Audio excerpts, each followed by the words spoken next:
here. We're good. You guys hear me? You're good? Thank you for having me today, you guys. Pleasure. I now live here in Hong Kong. I grew up in California. I'm a Brazilian Jiu-Jitsu black belt, and I work at Epic MMA here in Central. So the last year and a half has been very interesting, and it's not paradise, California on the beach, but it's been a great change here. And today I want to talk to you guys about this, is how to be a black belt. Maybe more specifically, how you can be a black belt. What I'm talking about, not necessarily is martial arts, and I'm not going to teach you today how to go back on Monday and choke out your boss. However, I do have that information as well if you need that, because we have those bosses. We've had them. But what I'm talking about is this. The same steps and process that I use to get my black belt is the same steps and process you would use to obtain your goals personally as well. And so in these areas, everyone here could relate to this. This is some areas that you're trying to obtain your goals, whether it's relationship, business, your health, fitness, education goals. That would probably apply to all of us, right? Who here wants to accomplish their goals in one of these areas? Anybody? Very good.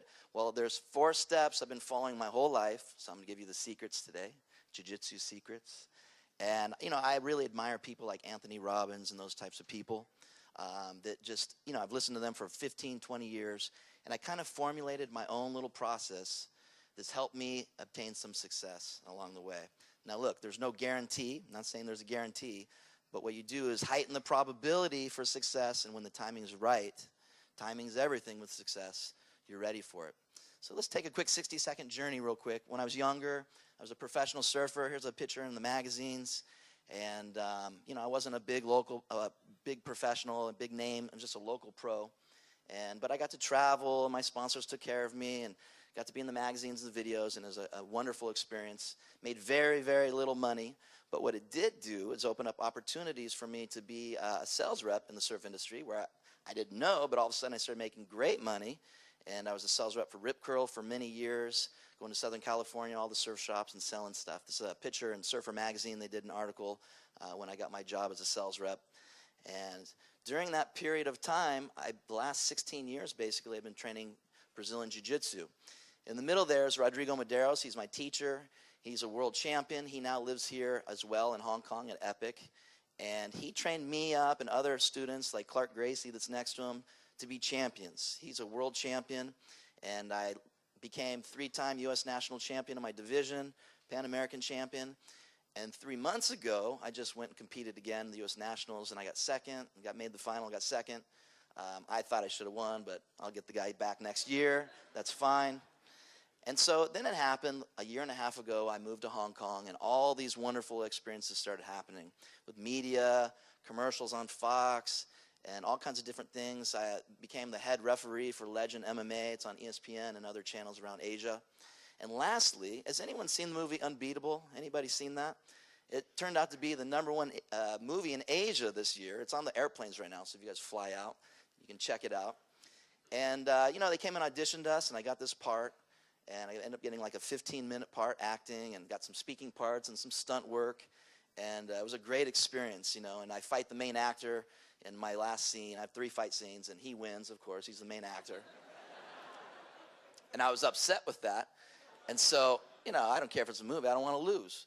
And so we were in the changing room in the back after the scene, and I came up to him. I'm like, he was a very nice person. I said, listen, you did an incredible job back there. The fight scene, it was almost like it was real. But you do know what happened in real life, right? Just making sure. He's like, oh, no. But he was a wonderful person. And so how did this happen? Listen, I've been following 4 steps my whole life that I kind of refined it to, meet these accomplishments. And it's the same 4 steps that you guys can use as well. And number 1 is this, and most people fail this all the time, is this: start. If you start, you're 50% there. You guys have goals, aspirations you want to follow. You talk about it, you think about it, but you don't start. Think about right now what you would like to do and start. That's it. You're halfway there. A lot of people, many people here are in finance. Who here is in finance in some way? Hong Kong is full of finance people. At our gym, we always run into people. I'm in finance, but I hate it. I used to make so much money, now I make nothing, and I'm working double the hours for 2 people. If that's you, think about this. I say start something new. Maybe within finance, something completely different. You know, I'm not saying go home tonight and tell your wife, you know, honey, I just quit my job, you know. She might not know jiu-jitsu, but she will choke you out. So listen, don't let fear and laziness, those things stop you. So number one is just start. Number two is make goals, okay? I advise 1 year, 10-year, lifetime goals. Who in here has physical goals written down? Anybody? Anybody? Very good. Very good. Are you a CEO? Janitor. Okay, that's fine. It's a start. Listen, write down your goals. If you aim at nothing, guess what you're going to hit? Nothing. That's it. You know, there's something interesting that I read years ago. The one thing that multimillionaires and successful people had in common was one thing, most of all. Guess what it was? They physically wrote down their goals, and they had them out so they could see them every day. Listen, start what you want to do. Write down your goals and make them specific, that you can see them every day. If you don't have something to aim at, you're not going to hit anything. Don't wait for random acts of success to happen to you, because it'll be random if it happens. You want calculated acts of success, yeah? And so, look at this. I have a buddy here today, actually. He came to our gym. This is Lawrence. He came 11 months ago to Epic, and he's 320 pounds here, 146 kg. And he came in, and when he first came to my class, he couldn't even close his gi, like the coat, you know, and I was looking at him. My students were looking at me like, do not put me with that guy, please. Don't put me with him. He's going to crush me.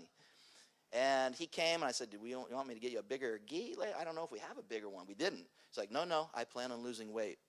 And I watched him for 11 months. At Epic, we have a fitness side, our professionals over there, and we have a martial arts side. And I watched him bust his butt literally for the last 10, 11 months. And look at Lawrence today, lost 100 pounds.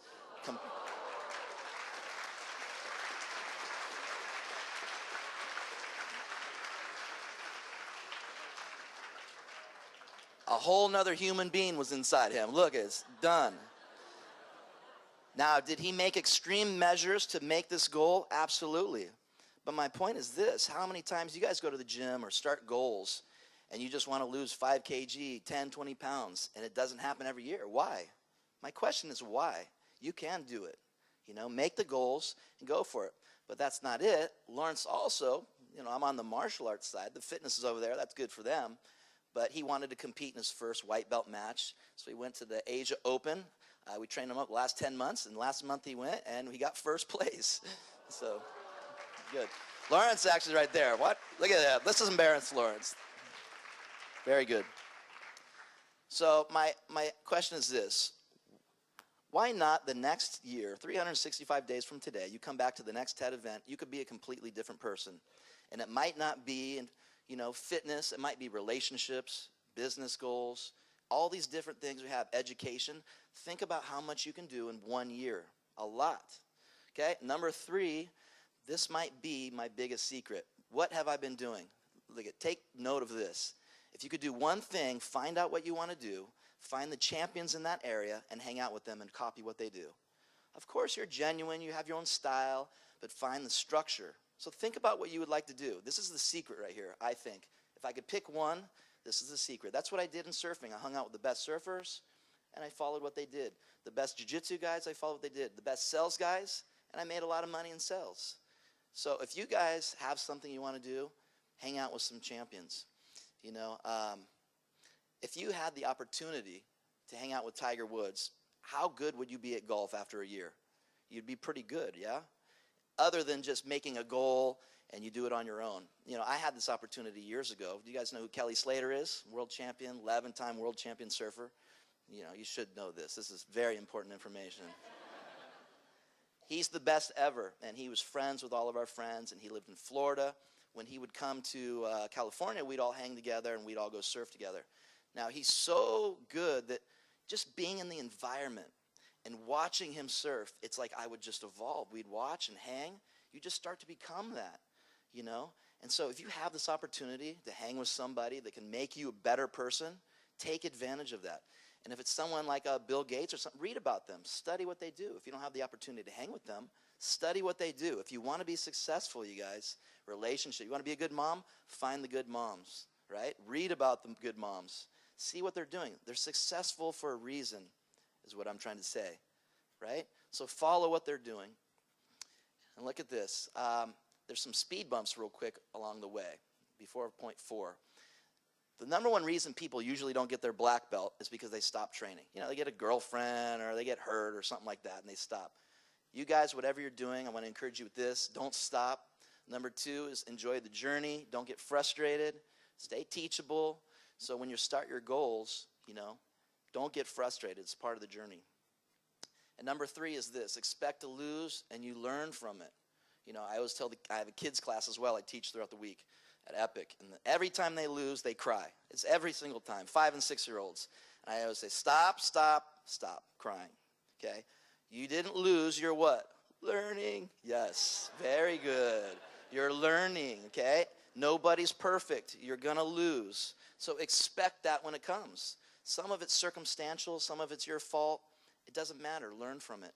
Look at this. 5 years ago, I went through the hardest times of my life. You know, I lost everything. I wasn't up here at TED Talks.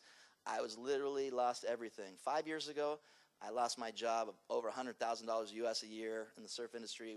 Wonderful job I loved. So I lost the home that I loved. I was married. I lost the marriage. Then I had 2 surgeries, all within a year. Shoulder, eye surgery, and then I lost almost $100,000 US in the stock market. And so 1 year, it was just gone, everything I had. And you know what I did? Look at this. I hung out with this guy. This is a friend I grew up with, Bobby Ducharme. He is a champion, this guy. He was going to be a pro surfer, and one day he was surfing Coronado Beach, California. He went over the falls. You know, he hit his neck in the sand, and that's it. Snapped his neck. You know, quadriplegic, can barely move one hand. And, you know, he was suicidal after that, as you can imagine. He lost everything. And his mom called me one day and said, Mike, Bobby really looks up to you. He's gonna kill himself. He's talking about rolling his wheelchair off the cliff into the water, you know. And she said, listen, if there's anything you can do, I know you're a strong Christian. Will you take him to church? Anything positive? And I said, yeah, you know, I'd love to. I'll take him to church. And I asked him if he wanted to go. Yes. And so week after week, now this is when I'm going through my hardship as well. Week after week, I'd load him up, and he'd put him in the van, and we'd wheel him to church. Great message at the Rock Church with Pastor Miles. And I'd come back, put him back in his house, and I would walk home on my own. And guess what? I was grateful for my life. Man, I had a hard year. Some of you understand, and I want to encourage you. Learn from it. It's okay. You'll get through it. Look at me here. 5 years later, I'm with you guys. I'm on a movie, and everything worked out just fine, you know. And Bobby, he can move his right hand. He makes surf movies. He edits surf movies, and he goes and does public speaking now, and he's doing wonderful. So it's a really incredible story. You can actually watch it at can'tkeepmedown.org. And so lastly is this, be generous. Listen, if you want to have your black belt, you need to trade your techniques. And I feel that we all should be generous people. We have a lot to be blessed about and we're grateful for. And so, you know, I really admire people like Bill Gates. You know that he said that when he dies, he's going to give 95% of his wealth away. 95. He's got a lot of money, right? He's saying this, though. I'll keep 5% for my family, and for humanity, the environment, and these types of things, take 95%. That's incredible. That's a very admirable thing. And what about Mother Teresa? What do I even need to say? You know? Do you know what her job was? Her job was to just hold people as they would die, to give them dignity and respect. You know? Incredible. So you have one of the richest men, one of the poorest women contributing. We fall somewhere in the middle there, you know?